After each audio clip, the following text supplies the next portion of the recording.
This yeast starter, it's an S-189, gonna give it another go. Hey brewers, gonna do a quick extract brew today. We've got the fermenter, star sand, and while it's not essential to do this, I don't mind running a bit of star sand through the tap. You don't need to let it have contact for 30 seconds for the tap, but it's going to stay wet in there for long enough anyway. And you can reuse star sand. Kettle's almost to the boil. We're going to do another cheap brew today. This time we're doing the Woolworths branded draft, which the description here is the sort of the, let's say if Coopers have the university marketing student writing the description, Woolworths, the home brand one, it's got the year 10 marketing student on or the high school marketing student writing the description. It's from what I read out of this, it's the same beer or the same concentrate. So the reason why we're doing this, and I'm using the Cooper's Brew Enhancer 2, which is 500 grams of dextrose, 250 grams each of light dry malt and maltodextrin. The reason why I'm doing it is because I want to see the S-189, how it performs after a long lager process, and just see if it makes those flavours cleaner. I don't want to give up on it after one brew because it was a dark lager, but yeah, I'm going to give it another go. Alright, well, it's almost to the boil. I will open this up, pour the contents in, and then start dissolving the dry malt extract, the Cooper's Brew Enhancer 2 as well. So it'll be fast speed.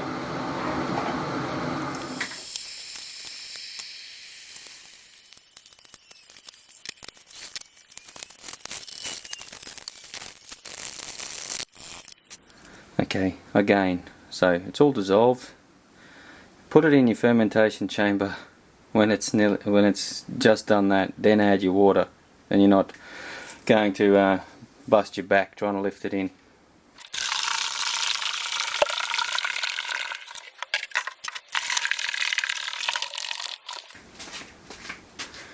The starter smells good, and you can see that it's already had high crowds, and so it should pick up fermenting within a couple of hours. And I only made it to 19 litres just because this starter's 2 litres.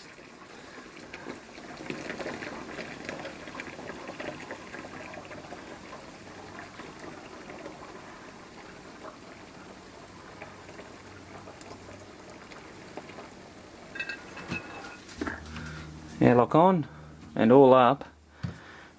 That took 10 minutes. Total cost, I think, was about $16. And we'll see what sort of beer it makes. Happy brewing. Okay, I've just sanitized the keg. Just want to make sure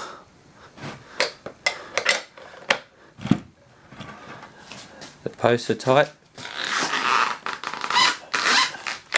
17mm ring spanner works best for me.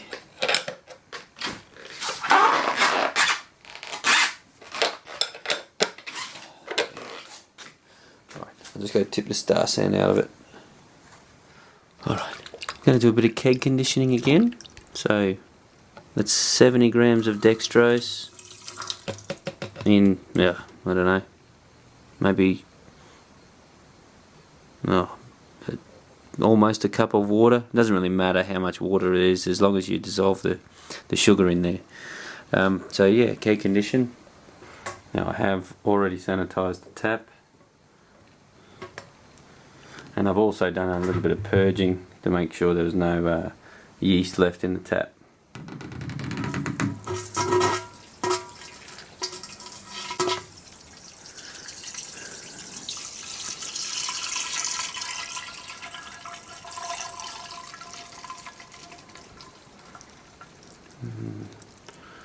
It's been lagering for a while. I hope there's enough yeast left in it to get a keg condition. If there isn't, of course, I can force carbonate it in the keg. Alright, next one you'll see me is probably at tasting. Cheers, brewers.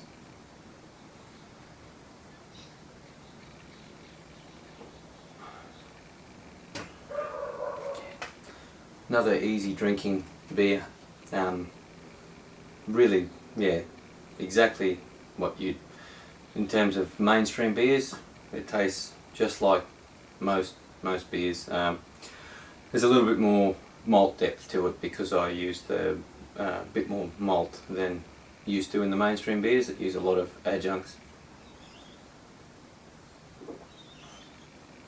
Very, very easy to sit back and enjoy a few on an afternoon.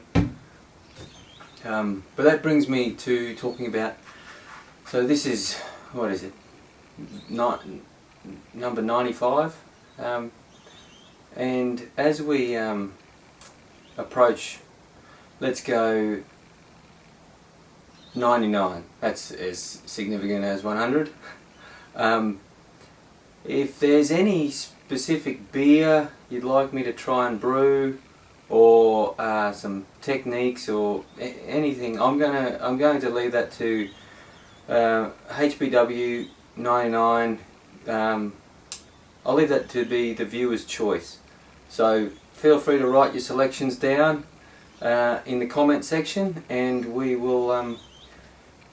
I'll pick one, maybe at random, or the most common one if there's more than one selection. And yeah, I'll make that video HBW 99. So feel free to get involved, and happy brewing.